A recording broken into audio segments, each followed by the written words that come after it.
like to welcome you all to the 73rd Annual Valentino Memorial.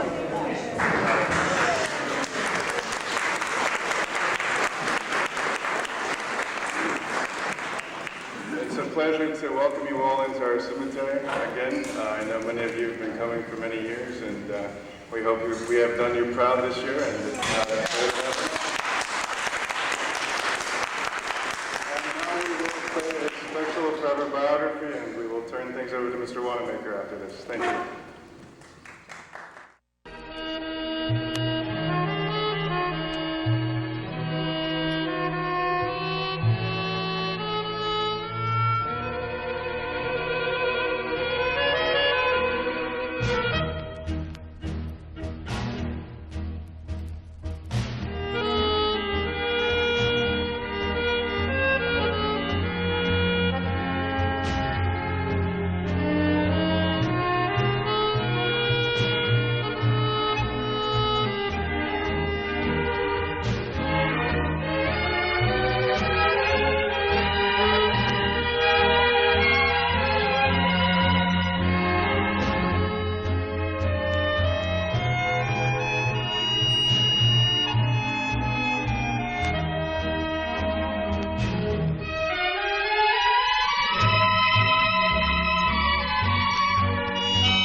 Annual Valentino Memorial Services here at the Hollywood Cemetery.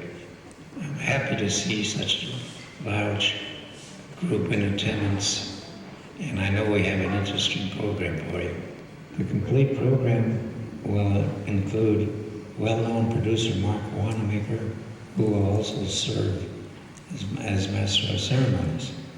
Michael Goodrow will read from some of the intimate diaries of Rudolph Valentino. Kenny Kingston, who's a world-famous psychic, will tell some of the unrevealed stories of Doris Duke and Valentino. Mike McKelvey will tell about some of the love stories from Valentino, like Doris Kenyon and Valentino. Vicki Callan will play selections from Valentino, the new musical that just opened up in New York. Well-known singer Ken Remo will sing the famous Le Chic of Araby, the song that made all the women swoon whenever he sang. Michael Goodrow will read some poems by Valentino. Not many people knew that he ever wrote any. Mark Wanamaker will make the closing remarks. Thank you all for coming, and hope to see you again next year.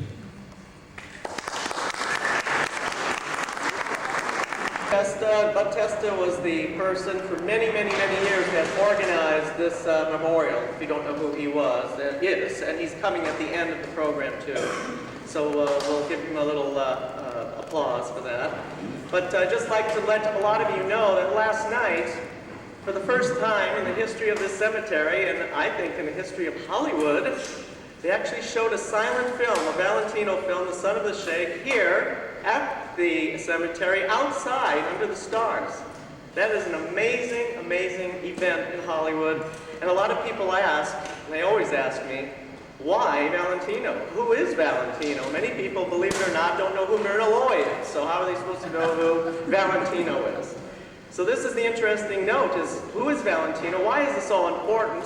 And why is this now a very special time in Hollywood? And I'll go through all these points. First of all, this is the newly restored Hollywood Cemetery, which was known as Hollywood Memorial and is now called Hollywood Forever.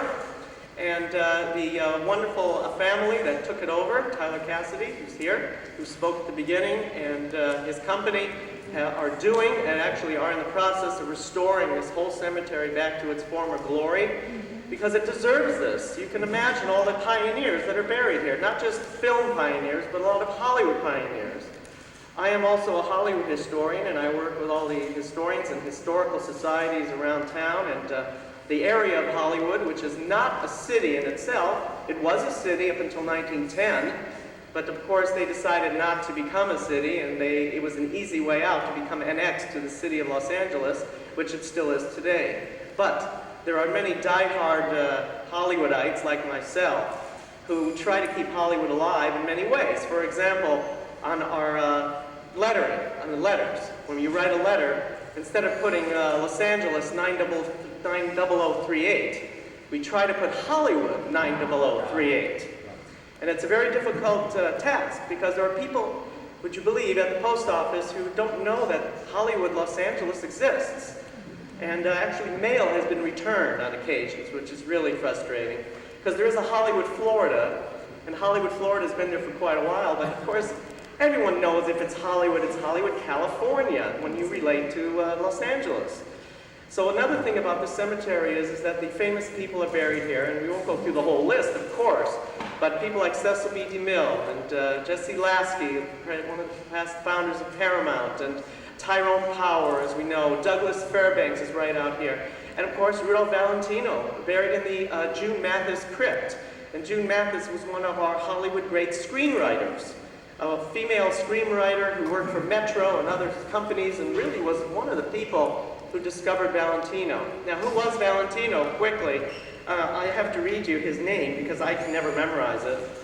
And my Italian is not that great anymore, but it's Rudolfo, Alfonso, Raffaello, Pierre, Philibert, Guglielmi, di Valentina, di Antonguola.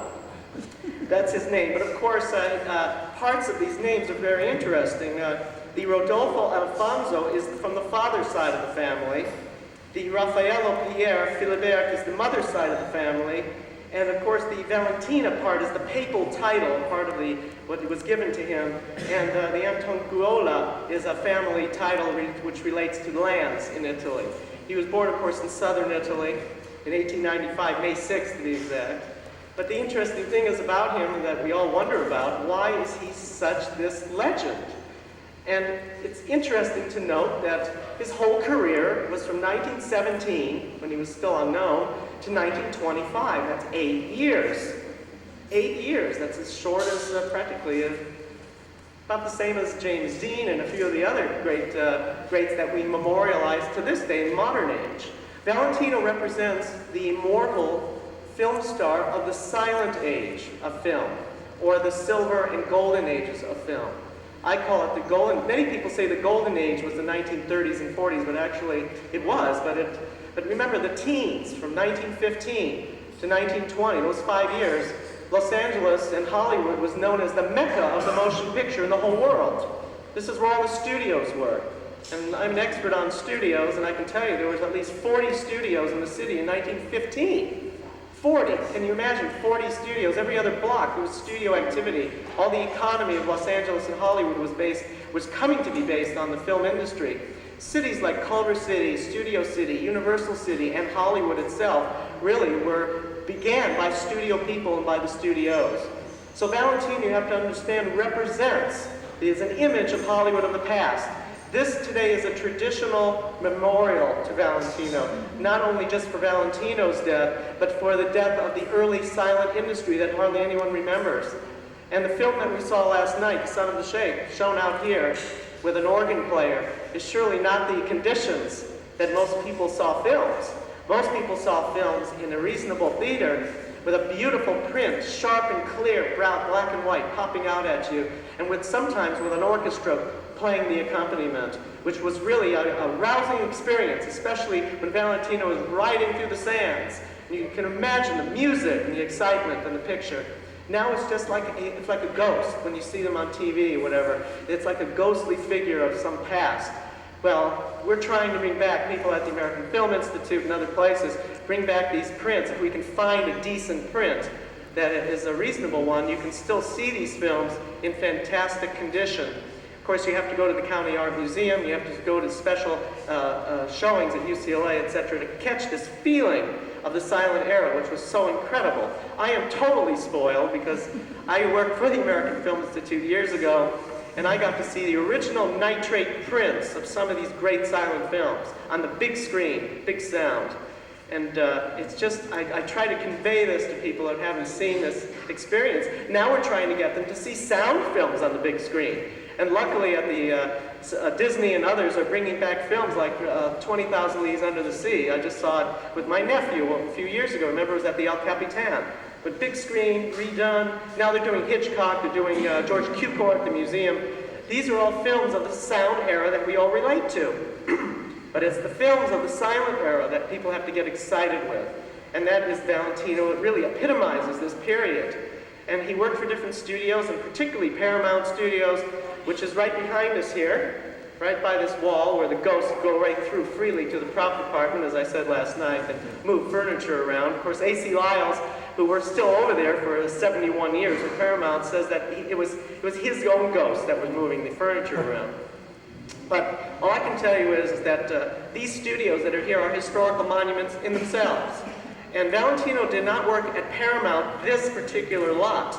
He worked here as an independent when he was with his own company. And this studio was once called the United Studios in first it was Peralta, Brunton, and United, and then it became Paramount in 1926. The Paramount studio that Valentino had worked in is at Selma and Vine Street in Hollywood, at the corner of Sunset and Vine, Selma and Vine, the birthplace of Paramount, the Lasky Company of Cecil B. DeMille, and the first feature-length Western film made in Hollywood, The Squaw Man.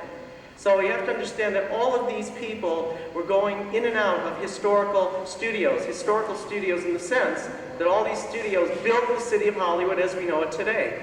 Now back to the cemetery was here in the 19th century, formed by pioneers of Hollywood, which was a rural community. There were citrus groves out here and farms, the Wilcoxes, the Wiesmeyers, and the rest of them were all out here just enjoying themselves in the quiet neighborhoods of Hollywood.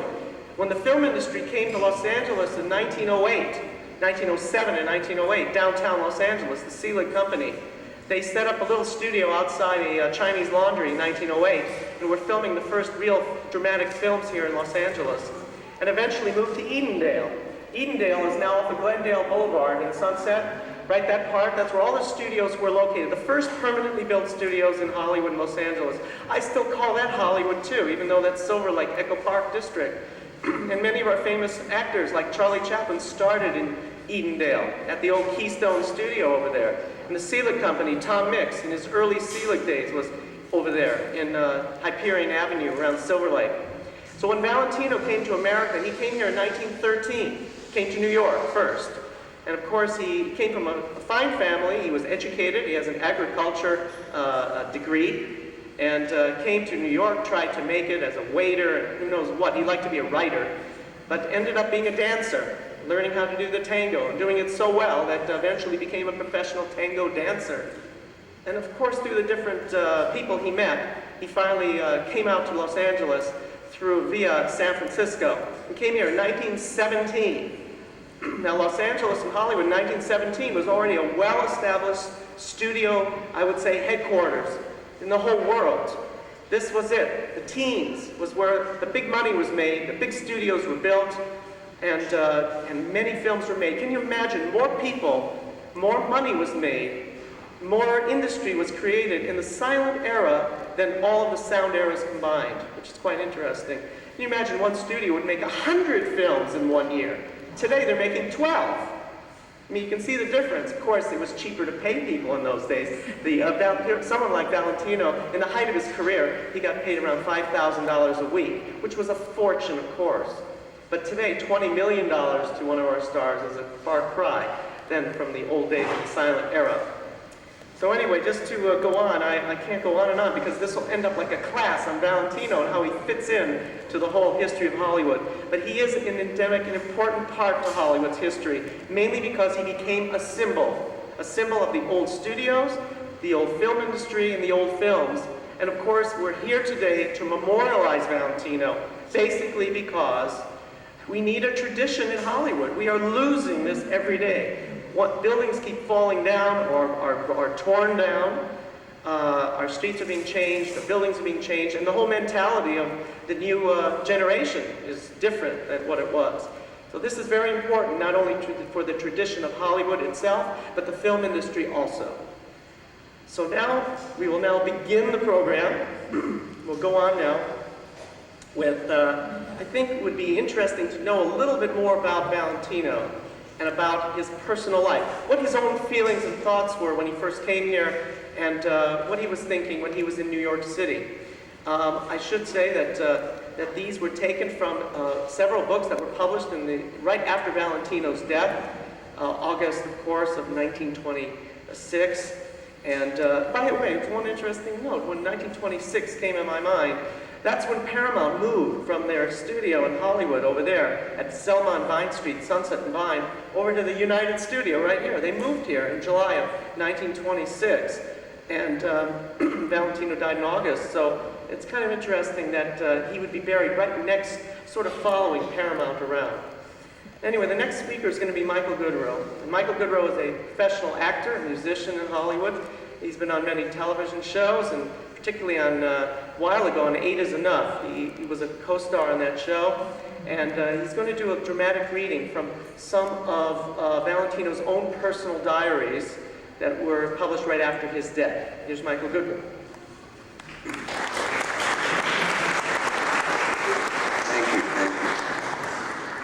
Good afternoon. It's an honor to be here and participate in this event. Thanks for louder. Okay. This is from Rudy's private diary. I'm going to read a few selections. From birth and childhood, there was peace, serenity, and comfort. But none of those things was what I craved. I desired the arenas of the world, the audience to any sort of high endeavor which the great centers of life provide, especially those of the New World, where there is ample room for anything that needs doing and is worth trying for. The thought and impulse to go to America became so strong within me that I finally communicated it to my mother, and she was naturally overwhelmed with a sense of the impending loss. My cousin said, "Let him go, it will do him good. Either make him or break him. And I am sure it will make him if he has any backbone. He will be where he has to fight for his own existence, and he will learn to know life. Here he will be absolutely ruined. If he's going to be a criminal, he better go to America and be one there, or he will not disgrace us and his name." Sitting at our table with my cousin, there came back to me so vividly that rather painful period just before I went to America. That period was painful to me and also for my rather long-suffering family. I had won honors at the Royal Academy of Agriculture, but my brief and proud position as pride of the family was more or less short-lived. I was, of course, in the lovesick period of life. And if there is anything on earth more lamentably lovesick than an Italian youth in love, then I have yet to gaze upon the phenomenon. I languished, wrote violent love verse, I copied page after page from Tasso and Petrarch. I sighed like a furnace. In Italy, rigid convention prevents a youth from much social intercourse with gently bred girls, who are never without those perennials, chaperones. My family predicted darksome fates for me. All of a sudden, I decided I would go to America. America and no place else. There I could breathe. I seemed to feel a mighty liberating gust of wind from the vast western prairies. I seemed to feel my very spirit rise up and grow at the thought of New York, America. Before, however, the decision was reached to send me on my desired way, I had plenty of time to prove to everyone concerned that something had better be done about me. I was a bit of a Lothario, and I started to chase around with the showgirls. That finished me completely with the decent families. They wouldn't have anything to do with me, and of course, they wouldn't allow their daughters to have anything to do with me. Later on, he talks about his first trip to New York. Two of the things that first struck me or occurred to me in New York were, one, that I got lost, hopelessly lost. I found myself subwaying violently back and forth from Hoboken to New York, from New York to Brooklyn, from the Battery to the Bronx, getting more horribly confused with every new entanglement. I could only speak the most meager words in English, far too few to unravel the state I had found myself in. When at last, drenched to the skin from the pelting winter sleet I had gotten into, footsore, discouraged and tired out, I finally reached my rooms again. I dropped onto the bed and cried like a small and very homesick boy. I bitterly regretted in that hour all that I had done at home, all the valiant resolutions that had landed me in this far country where I could not even find my way about. I eventually sat down and wrote a long and rather desolate letter to my mother, repenting therein for all my follies and warning her that I was apt to return to Italy on the next steamer. The other thing I mentioned to my mother, the other thing that so amazed me, was chewing gum. I told my mother that all of the people, or most of them, were chewing. I said that I couldn't understand it because while they kept on chewing endlessly, they never put anything into their mouths. I said that Americans must belong to the ruminating family. I had, oddly perhaps, never had any chewing gum in Italy, had never seen any, and so did not know what on earth it was. I can't say how oddly, how rather unpleasantly it affected me. Had I been able to speak English, I am sure that I would have turned to my nearest neighbor on one of the very subway trains I rode on and asked, "What in the heck are you chewing on and why?" As it was, I had to wait and ask my landlord, and when, after some perplexity, he informed me that what I must mean was chewing gum. Since I had said that women were also and likewise employed, he burst out laughing at me, at what he must have considered my consummate simplicity, and promptly offered me a piece from the apparently inexhaustible supply he kept in his pocket. I tried it, but can't say that then or at any other time I ever acquired the good American taste. I guess I am not a ruminant. He speaks again of his first impression of New York. My first impressions, however, quite came up to my dreams. The skyscrapers of New York, there before my eyes, quite as I had dreamed, were the monumental shafts of achievement, piercing the very heavens with an arrogant disdain or a poniard of praise. They were like radiant silver towers to me, the towers that had peopled my dreams when a tiny lad I had envisioned myself a knight with a crusader. They made me feel somehow safe. One could not fail among them.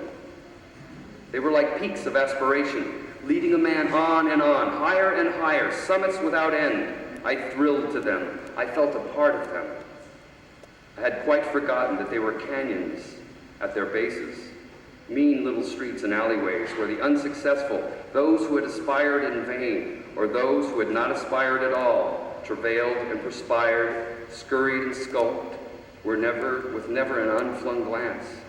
And for a long while it looked as though I were to become one of the latter company, rather than the glittering host I had first thought myself an hereditary part of. And I'll end with this. Well, in a measure, I have made good on this vision. The only thing I find that I want, however, is some certainty that my mother knows. She would be proud of me, I think. And I would like her to know that some of her faith at least has been justified. Not all, that I could never repay, but enough for her to feel that she was not wholly wrong about me. My belief in the life to come gives me, too, the happy conviction that she does know and is glad about it all. I would now like to introduce Mr. Kenny Kingston, the psychic to the stars. This out, sweet spirits, by saying, did you hear those last words? Rudolph Valentino believed in another life, but then who doesn't? I try, wherever I am, in Europe, in America, or wherever I may be, to form the eulogy club on earth. That's what we're having today for Mr. Valentino, but I like to do it with you present. Why wait until you go in the mortuary and look down and say something nice about a person? Do you agree? Why not say something while you're still alive? Well, just turn around, and ladies and gentlemen, here at the Valentino Memorial, just say something nice about somebody that you don't know. Turn around and say something. Go ahead. Come on, try. Get friendly. I know what you're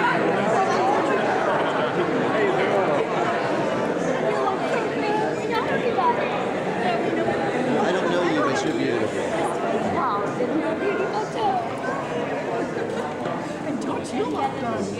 And I would like to say something particularly about Mr. Tyler. I know his first name is Tyler, but I should respect him as a press agent more than anything. I was doing the Kelly Lang show last night and telling about coming here, and who called in to give a great promotion to the Rudolph Valentino affair today than Tyler himself. Tyler, if you leave here, you're welcome to my press station. Let's give Tyler a wonderful round of applause. Thank you, Tyler. He made women's hearts beat just a little faster. And the sweet spirit of Rudolph Valentino, as we know, has become a legend.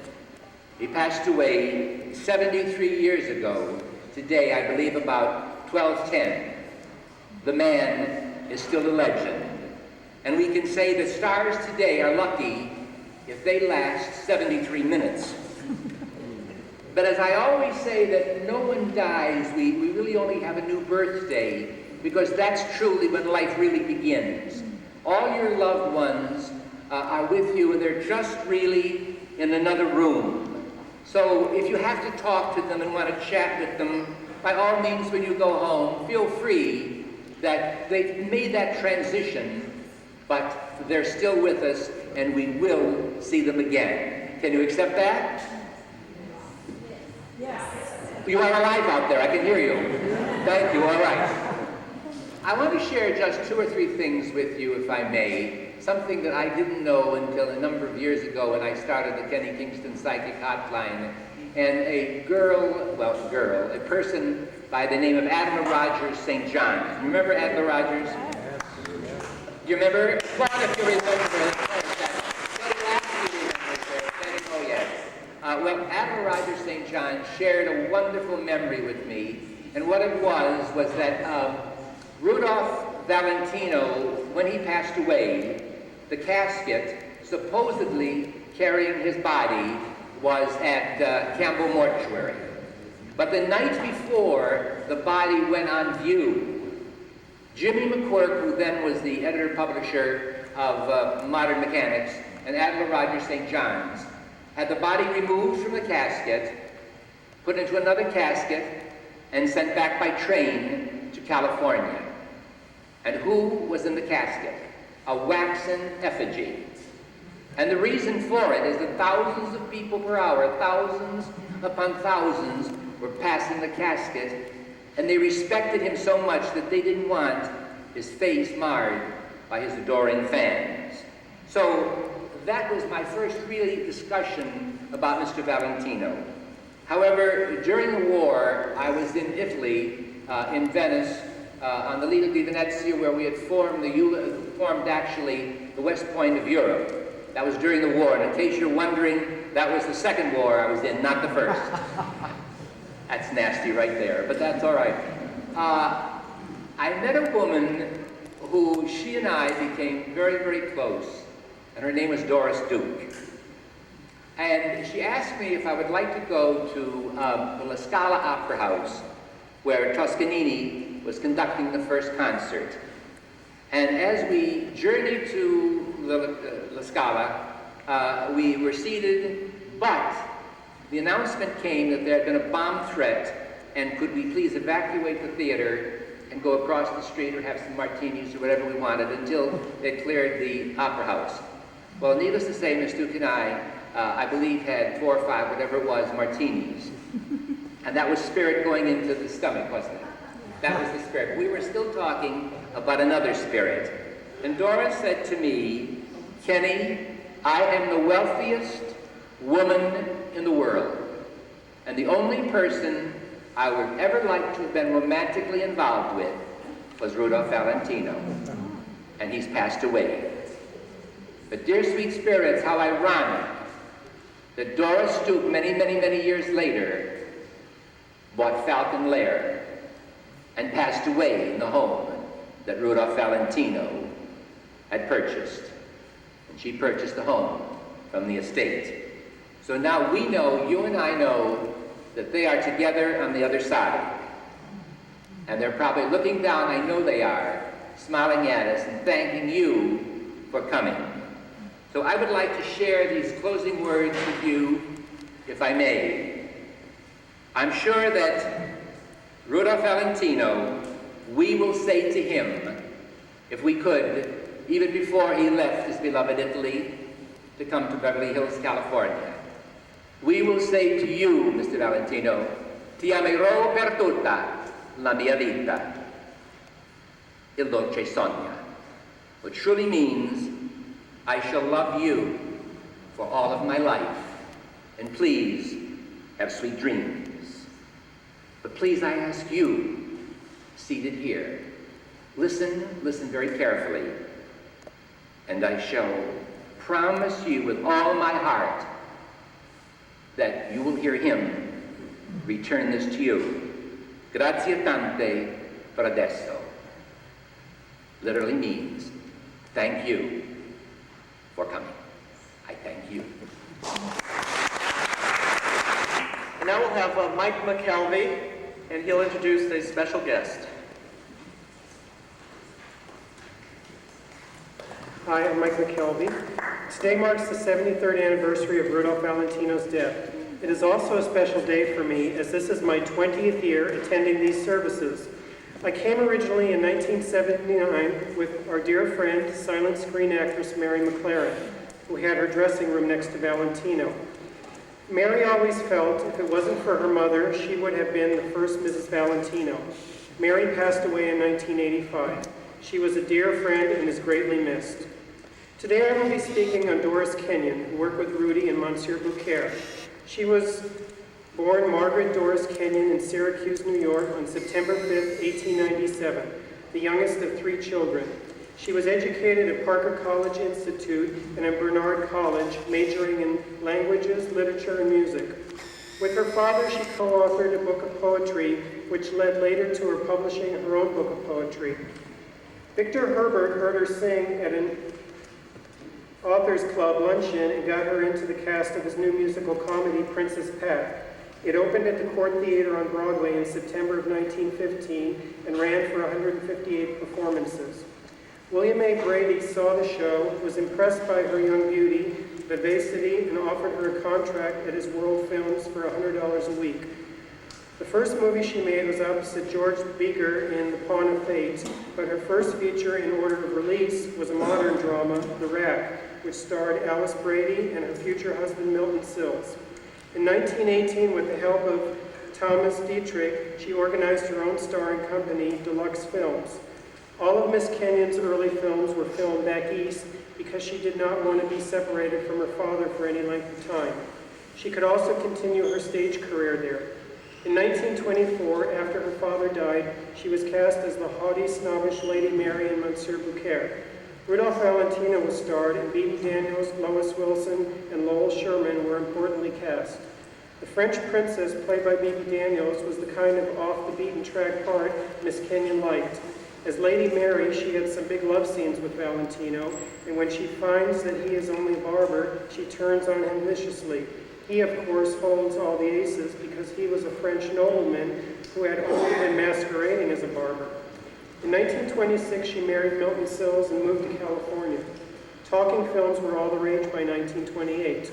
Miss Kenyon made her debut in them at Warner Brothers, starring with Richard Barrett and Robert McQuaid in the screen version of George M. Cohan's The Horse Farmers. While her husband, who was ill from overwork and exhaustion, Miss Kenyon, for distraction's sake, studied singing. Although her husband appeared to recover, he passed away September 15, 1930. She was to marry 3 more times. She made many more films, her last being The Man in the Iron Mask in 1939. She also continued doing concerts and appeared on radio and on television. In 1978, she appeared at an audition and, without identifying herself to the casting director, was given a role as an elderly woman holding an infant in a McDonald's hamburger commercial. On September 1st, 1979, Doris Kenyon died of cardiac failure. 4 days later, she would have celebrated her 82nd birthday. Now, before I introduce our next guest, I want to thank artist Jonathan Morel, who painted our beautiful mural. I think he did it a good amount of days. One day he did it, and one other day. After the program today, he'll be signing some photos. Now I would like to introduce our new lady in black, who is taking over from Estrelita Del Regal, the old lady in black, and Vicki today will be playing some selections from Valentino, the new musical. Thank you.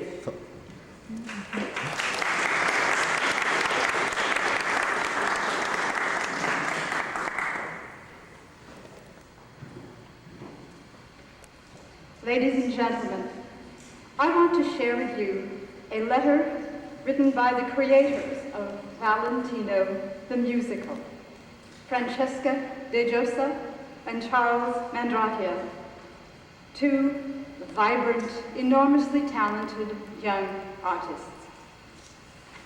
Dear friends, for 8 years, investing hundreds of thousands of dollars, we have painstakingly worked day and night on getting Rudolph Valentino's true story told on stage. We are so passionate about making sure history does not repeat itself, and that Rudy is presented to the world as the gentleman he was, with respect and the dignity and greatness which he embodied. Over the years, we have had many offers with Broadway producers.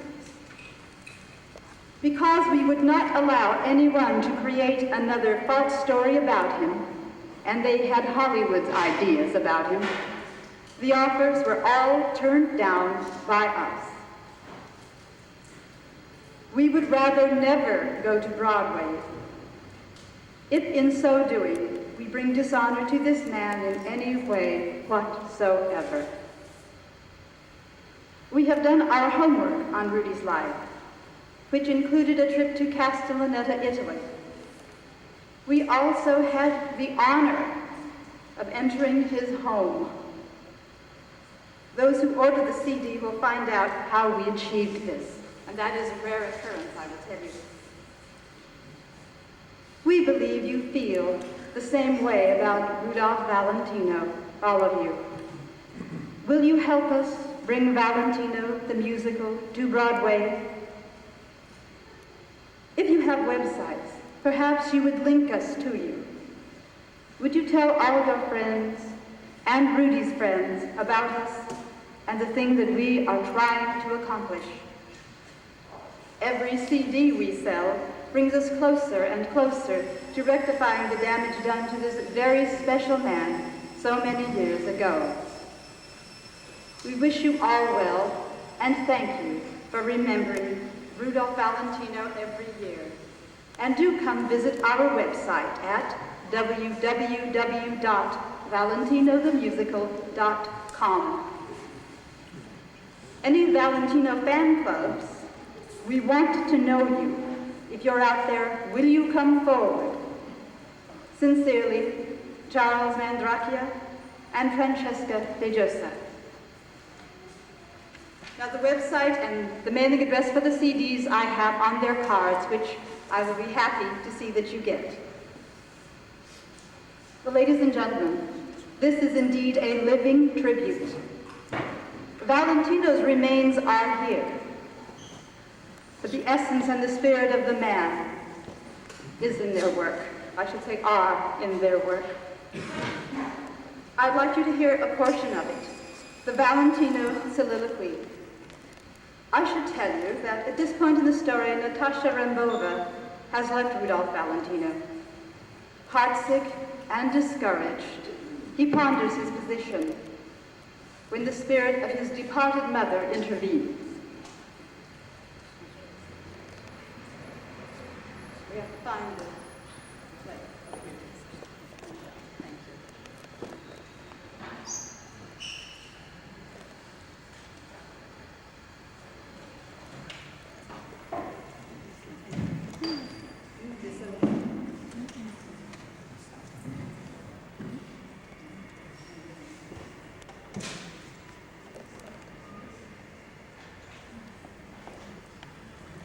Ready?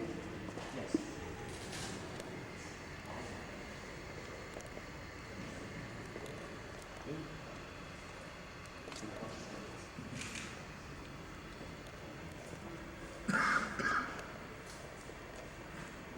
It was a jubilant and exciting times. Today, in his heart, this one, I can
Thank you. Music by Ken Remo, and of course he will be accompanied by Bob Mitchell. Here he is.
The recordings that exist today of Valentino singing are not that great. They're very scratchy and they really don't give the full feeling of what it must have been like when he was really singing in person.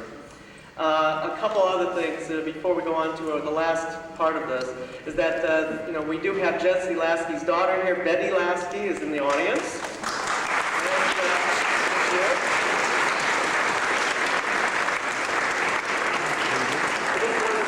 The reason for this is because Jesse Lasky was one of the founders of Paramount, and of course that's one of the studios that Valentino worked for. That's his main studio. Of course, The Shake is his most important film that he made, and that was made for Paramount.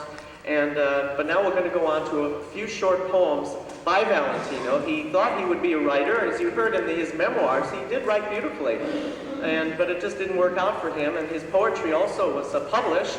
It didn't work out, but his poems really are heartfelt. And Michael will read 3 more of those. This first poem is called Sympathy. Sympathy is just as essential to the world as any other great attribute of good, but it must be sympathy in the right place. Sympathy of thought has been the greatest lever in the machinery of mankind, but to sympathize with a weak nature sometimes breaks up his foundation. Know your subject. Never withhold sympathy in loving one, but rather than sympathy, use encouragement as a tonic to tone up a weakling. Kindly, sympathetic interest is only another name for encouragement. Never take away a prop without putting a stronger one in its place. This poem is entitled Cooperation. O just and mighty army of the world of living things, march on into the open heart of man. He needs a touch of nature with the sympathy it brings in order to work out life's perfect plan. And finally, this poem is entitled Remembrance. An infant memory, a tiny, fragile thing, called into being by the brush of a colored wing across the canvas of my tired mind. It grows, a lovely picture of the past. I find you, grown to fullest stature of the perfect soul. The tiny sheltered memory has reached at last its goal. Thank you.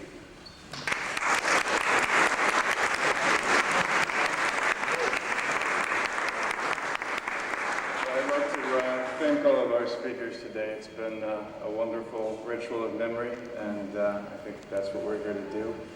The life force behind this event since the 50s has been Bud Testa. He was a late arrival, and he's now arrived, and I'd like you to all stand. He's made this possible over the years, and we wouldn't be here today if it weren't for him. So please stand.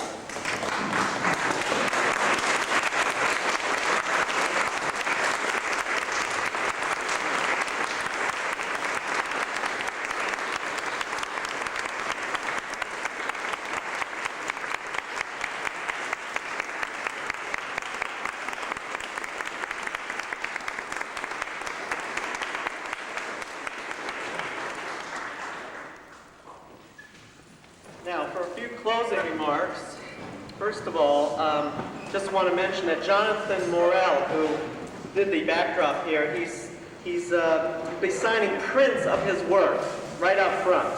So if you're interested, make sure you stop at his table over there. Now, a couple interesting things. I'm now going to give you the update of Valentino trivia here. What's happening with the different sites, because a lot of people like to go visit the sites of Valentino. I want to tell you first off is that the Falcon Lair has been purchased. It's been purchased by a businessman who loves Valentino and loves the estate. It's up on Bella Drive off of Benedict Canyon. I had the great fortune of being hired by the real estate people in the Doris Duke estate to photograph the house right before it was sold. So it was quite an interesting experience shooting all of her furniture and everything in old Valentino's house. And the house is a small house, as you can imagine. It's not a big mansion. It's really a small house, but one of the really fantastic Spanish Mediterranean homes of Beverly Hills was built by Mr. George Reed of the Reed Real Estate Company in 1923. So it wasn't until 1925 that Valentino got word of this and really loved it. It does not have a swimming pool, if you're wondering. And the new man who's restoring this house is going to put a pool in. Plus he has to shore up the whole hill. The whole hill is sagging. But pretty much it's going to be kept the way it is. It will not be demolished like the Pig Fair was, and some other house put on the site and then called Pig Fair. It will still be Falcon Lair. So we'll give a hand to this man who's restoring it.